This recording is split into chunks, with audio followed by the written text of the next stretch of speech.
যারা চিংড়ি মাছ খেতে পছন্দ করেন তাদের তো এই রেসিপিটা ভালো লাগবেই, কিন্তু যারা চিংড়ি মাছ খেতে পছন্দ করেন না, গরম ভাতের সাথে এই রেসিপিটা পেলে কথা দিচ্ছি আঙুল চেটে খাবেন। Hello friends, welcome back to my channel মিষ্টি ক্ল্যাব। আজ আমি একটু অন্য রকমের চিংড়ি মাছের ভর্তা রেসিপি আপনাদের সামনে তুলে ধরতে চলেছি। আশা রাখছি আপনাদের ভালো লাগবে। ভিডিও ভালো লাগলে লাইক, শেয়ার আর কমেন্ট করতে ভুলবেন না। আর এই বন্ধুর চ্যানেলটি অবশ্যই সাবস্ক্রাইব করে পাশে থাকবেন। আসুন চটপট দেখে নেওয়া যাক আমার আজকের এই চিংড়ি মাছের ভর্তা রেসিপি। চিংড়ি এই ভর্তাটা বানাবার জন্য আমি এখানে বেশ কিছু চিংড়ি নিয়ে নিয়েছি। চিংড়িগুলো প্রথমে নুন আর হলুদ মাখিয়ে নেব। দিয়ে দিচ্ছি পরিমাণ মতো নুন, এবার দিচ্ছি হলুদ। এবার চিংড়ির গায়ে এই নুন আর হলুদটা মাখিয়ে নিচ্ছি।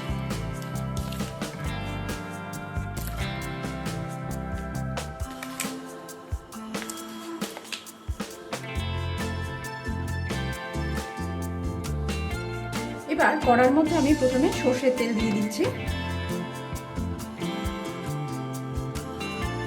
তেল গরম হয়ে গেলে প্রথমে 4 থেকে 5টা শুকনো লঙ্কা আমি ভেজে নেব।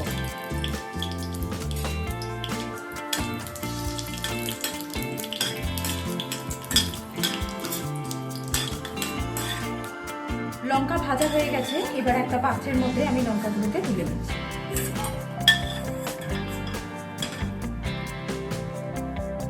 ওই তেলের মধ্যেই বেশ কিছু রসুন কুচি আমি অ্যাড করে দেব। রসুনটা যখন হালকা একটু রং ধরবে রসুনে,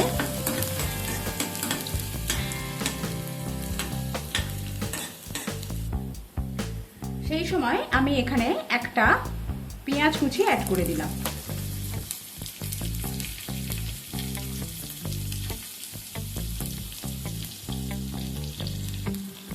পেঁয়াজটাও এবার রসুনের সাথে ভেজে নেব।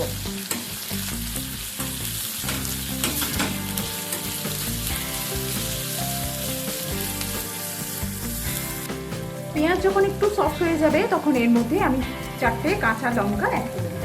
এবার এই সমস্ত কিছু আবারও একবার হালকা করে একটু ভেজে নেব।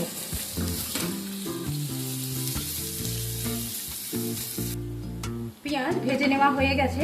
এবার যে পাত্রে আমি শুকনো লঙ্কাটা ভেজে তুলেছিলাম, আমি সেই পাত্রেই পেঁয়াজটা ভেজে তুলে নিচ্ছি।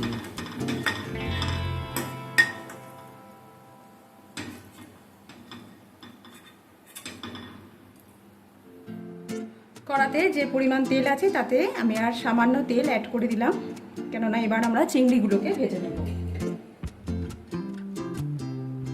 তেল গরম হয়ে গেলে এর মধ্যে নুন হলুদ মাখানো চিংড়িগুলোকে দিয়ে দিচ্ছি।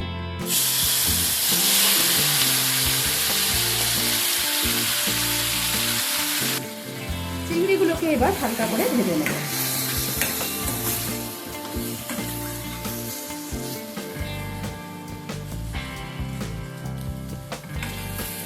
চিংড়িও ভেজে নেওয়া হয়ে গেছে। এবার আমি চিংড়িগুলোকে ওই একই পাত্রে তুলে নিচ্ছি।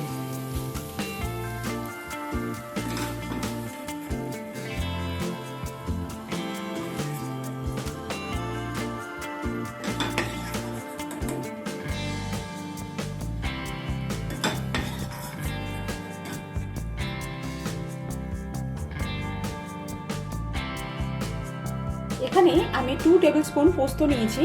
এটা প্রথমে শিলনোড়ার উপরে দিয়ে দিলাম।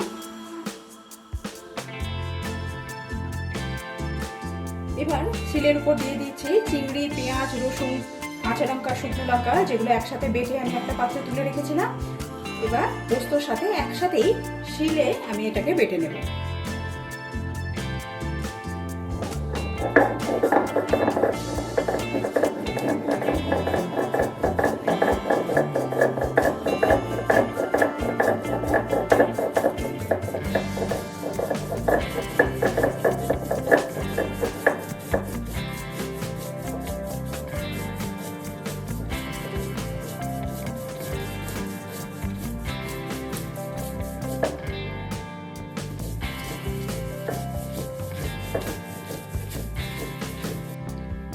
সমস্ত কিছু একসাথে বেটে নেওয়া হয়ে গেছে। এবার আমি একটা পাত্রে তুলে নেব।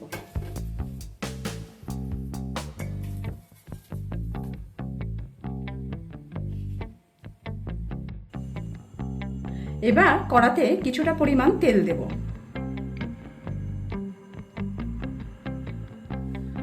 তেল গরম হয়ে গেলে এর মধ্যে কালো জিরে ফোড়নে দিয়ে কিছু কাঁচা লঙ্কা কুচি দিয়ে দিচ্ছি।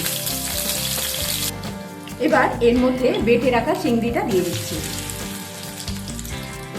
দিয়ে দিচ্ছি পরিমাণ মতো নুন। চিংড়িটাকে কিছুক্ষণ একটুখানি নাড়াচাড়া করে নেব।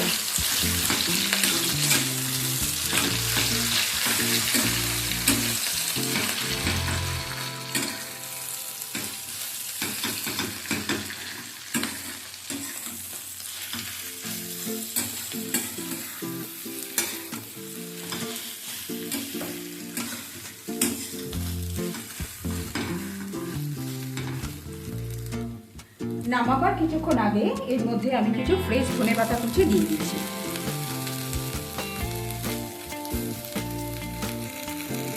এবার আবারও অল্প সময় নিয়ে ধনেপাতার সাথে সমস্ত কিছু একবার ভালোভাবে মিশিয়ে নেব।